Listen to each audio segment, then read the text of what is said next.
Shalom, selamat malam Bapak Ibu dan Saudara yang dikasihi oleh Tuhan. Jumpa lagi di dalam ibadah keluarga Bajang Surya Kasih Tembilahan. Dan pada saat ini kita akan bersama-sama merenungkan firman Tuhan. Oleh karena itu mari kita persiapkan Alkitab kita. Kita buka kitab Habakuk pasal yang ketiga, ayat 8 sampai dengan yang ke-15. Kita buka kitab Habakuk pasal 3 ayat 8 sampai dengan ayatnya yang ke-16. Nah, Bapak Ibu dan Saudara yang diberkati oleh Tuhan, jika kita sudah mendapatkan firman Tuhan yang akan kita renungkan pada malam hari ini, mari kita satukan hati dan pikiran kita bersatu dalam doa. Kita berdoa. Bapa kami yang bertahta dalam kerajaan sorga, Bapa yang kami puji dan kami muliakan dalam Putra-Mu yang kudus, Kristus Sang Juru Selamat kami. Pada saat ini ya Tuhan, kami datang ke hadirat-Mu yang kudus. Kami bersyukur untuk setiap kebaikan dan kemurahan Tuhan dalam kehidupan kami. Kami bersyukur kepada-Mu ya Tuhan, karena pada saat ini Tuhan memberikan kami kesempatan untuk menghadap hadirat-Mu yang kudus. Kami datang ya Tuhan, memuji dan memuliakan nama-Mu, dan pada saat ini kami akan bersama-sama merenungkan firman-Mu. Kiranya ya Tuhan, di dalam kami bersama-sama membaca dan merenungkan firman-Mu, kami mohon tuntunan Roh Kudus Tuhan di dalam hati dan pikiran kami, agar ketika kami membaca dan renungkan firman yang ada di dalam Alkitab, kami beroleh hikmat dan pengertian untuk dapat melakukan hidup yang berkenan di hadapan-Mu. Berfirmanlah ya Allah, karena kami umat-Mu siap mendengarkannya. Di dalam nama Yesus Kristus kami berdoa. Amin. Jemaat yang diberkati oleh Tuhan, kita akan melihat kitab Habakuk pasal yang ketiga ayat 8 sampai dengan 16. Saya akan membacakan firman Tuhan ini untuk kita semua. Habakuk pasal 3 ayat 8 sampai dengan 16 demikian. Terhadap sungai-sungaikah ya Tuhan, terhadap sungai-sungaikah murka-Mu bangkit? Atau terhadap lautkah amarah-Mu sehingga Engkau mengendarai kuda dan kereta kemenangan-Mu? Busur-Mu telah Kau buka, telah Kau isi dengan anak panah. Engkau membelah bumi menjadi sungai-sungai. Melihat Engkau, gunung-gunung gemetar, air bah menderu lalu, samudra raya memperdengarkan suaranya dan mengangkat tangannya. Matahari, bulan berhenti di tempat kediamannya, karena cahaya anak-anak panah-Mu yang melayang laju, karena kilauan tombak-Mu yang berkilat. Dalam kegeraman Engkau melangkah melintasi bumi. Dalam murka Engkau menggasak bangsa-bangsa. Engkau berjalan maju untuk menyelamatkan umat-Mu, untuk menyelamatkan orang yang Kau urapi. Engkau meremukkan bagian atas rumah orang-orang fasik, dan Kau buka dasarnya sampai batu yang penghabisan. Engkau menusuk dengan anak panahnya sendiri, kepala laskarnya yang mengamuk untuk menyerahkan aku dengan sorak-sorai, seolah-olah mereka menelan orang tertindas secara tersembunyi. Dengan kuda-Mu Engkau menginjak laut, timbunan air yang membuih. Ketika aku mendengarnya, gemetarlah hatiku. Mendengar bunyinya, menggigillah bibirku. Tulang-tulangku seakan-akan kemasukan sengal, dan aku gemetar di tempat aku berdiri. Namun dengan tenang akan kunantikan hari kesusahan yang akan mendatangi bangsa yang bergerombolan menyerang kami. Demikianlah pembacaan Alkitab. Terpujilah Kristus. Hosiana. Hosiana, Hosiana, Hosiana.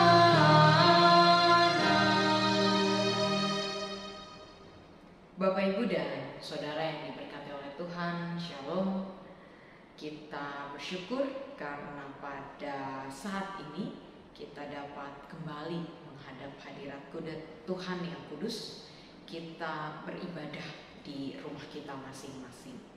Nah, Bapak, Ibu, dan Saudara yang diberkati oleh Tuhan, firman Tuhan pada ibadah ini yang dibaca dari kitab Habakuk pasal 3 ayat 8 sampai dengan 16 itu adalah merupakan bagian dari doa Nabi Habakuk. Doa yang penuh dengan nada ratapan kepada Tuhan. Kenapa Nabi Habakuk berdoa dengan penuh ratapan? Sebagaimana yang kita dengar dan kita baca di dalam hari Minggu, bahwa pada saat Nabi Habakuk datang kepada Tuhan, bangsanya sedang mengalami penindasan. Bangsa Yehuda yang ditindas oleh orang-orang Kasdi ini sebenarnya adalah bagian dari kedaulatan Tuhan terhadap umatnya. Ketika Tuhan memakai bangsa Kasdim untuk menindas bangsa Yehuda, Nabi Habakuk datang kepada Tuhan, mengeluh dan meminta pertolongan. Dan di dalam pembacaan kita malam hari ini, Nabi Habakuk berdoa dengan penuh ratapan kepada Tuhan. Ia menunggu-nunggu jawaban daripada Tuhan tentang keadaannya yang tertindas. Oleh karena itu, ketika kita perhatikan di dalam ayat 8 sampai dengan ayat yang ke-16, di dalam doanya Nabi Habakuk katakan bahwa Tuhan murka terhadap bangsa yang melakukan penindasan. Makanya Nabi Habakuk katakan, terhadap sungai-sungaikah ya Tuhan, terhadap sungai-sungaikah murkamu bangkit. Nah, Bapak, Ibu, dan Saudara yang diberkati oleh Tuhan, sungai yang dimaksud di dalam doa Nabi Habakuk ini dalam kepercayaan atau tradisi orang-orang Yehuda pada saat itu menggambarkan suatu kepercayaan atau dewa lokal yang membawa orang-orang pada saat itu masuk ke dalam kebinasaan. Sungai digambarkan sebagai hal yang dapat membinasakan, karena hal ini terkait dengan cerita Nabi Nuh, di mana ada peristiwa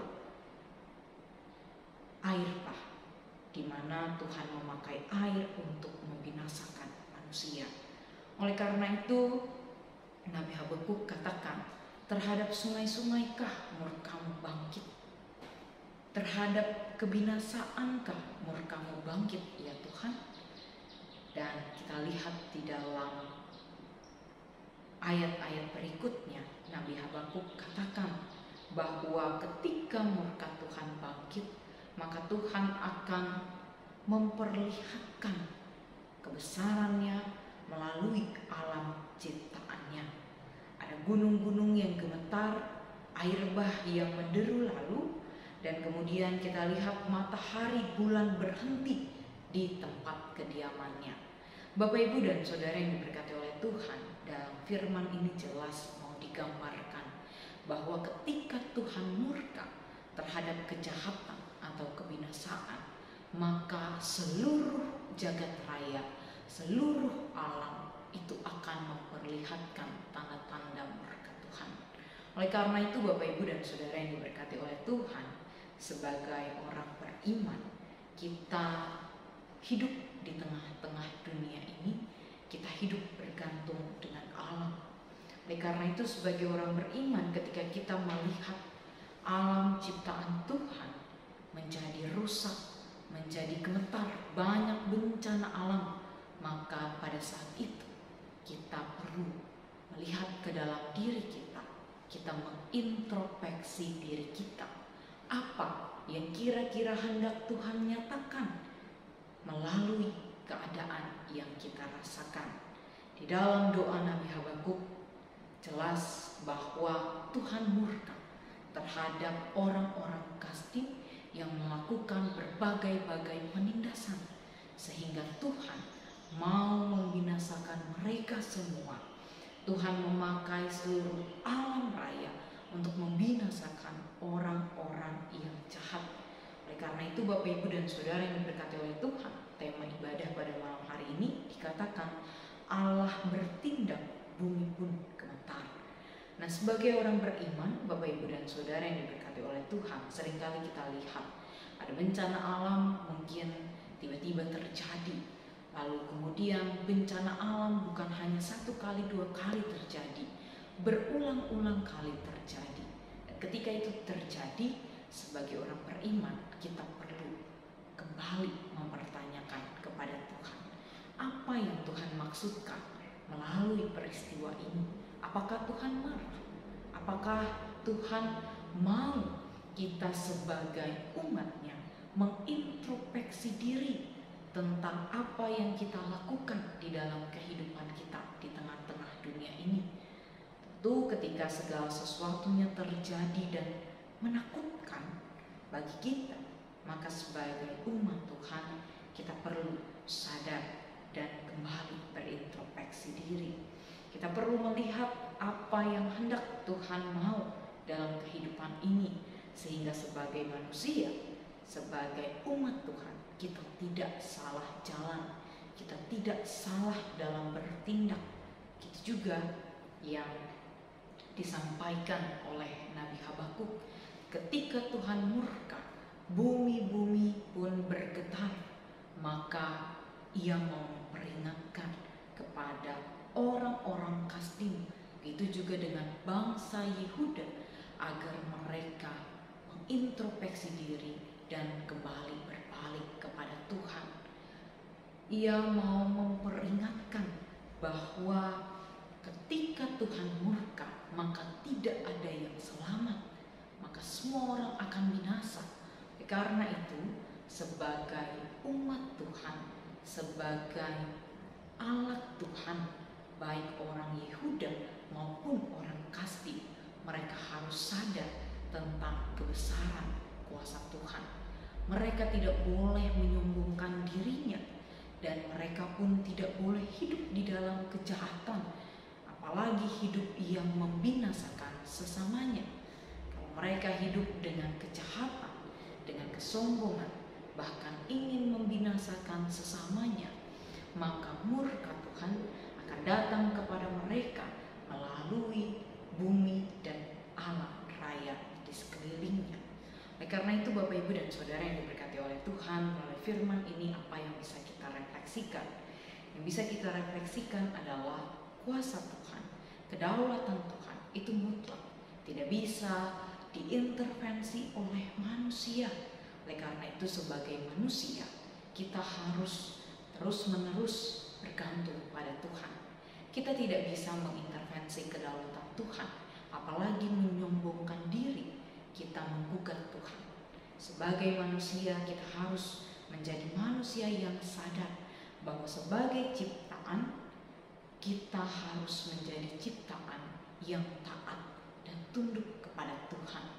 Karena Tuhan sang pemilik kehidupan, Ia yang punya kedaulatan atas seluruh alam jagat raya, termasuk kehidupan kita. Oleh karena itu sebagai manusia yang beriman, marilah kita menjadi orang-orang yang terus-menerus berusaha menyenangkan hati Tuhan. Kita hidup dalam ketaatan, kita hidup di dalam pengharapan, bahkan kita hidup juga di dalam tindakan mau meneladani Kristus yang terlebih dahulu rela mengorbankan dirinya, menderita untuk menyelamatkan kita. Nah, jika kita melakukan itu semua Bapak, Ibu, dan Saudara yang diberkati oleh Tuhan, maka kita akan menjadi anak-anak yang dikasihi oleh Allah, dan hidup kita tidak akan menyulut murka Tuhan, kita akan terus hidup dalam pemeliharaannya, bahkan perlindungannya, bahkan alam raya tempat kita hidup pun akan diberikan kesuburan, akan diberikan kebaikan, sehingga kita yang tinggal di dalamnya akan terus menikmati damai sejahtera dan berkat yang datang daripada Tuhan. Oleh karena itu Bapak Ibu dan Saudara yang diberkati oleh Tuhan, sebagai umat Tuhan yang hidup di tengah-tengah dunia ini, hidup berdampingan dengan alam raya, maka sebagai manusia, marilah kita menjadi manusia yang tidak sombong. Kita menjadi manusia yang mau bergantung pada Tuhan, mau merawat alam ciptaan Tuhan. Bagaimana cara kita merawat ciptaan Tuhan?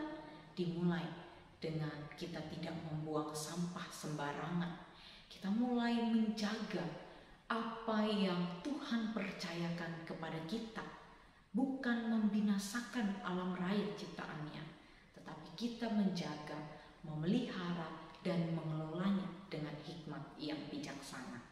Kiranya firman Tuhan senantiasa memampukan kita untuk menjadi orang-orang yang semakin berkenan di hadapannya. Amin.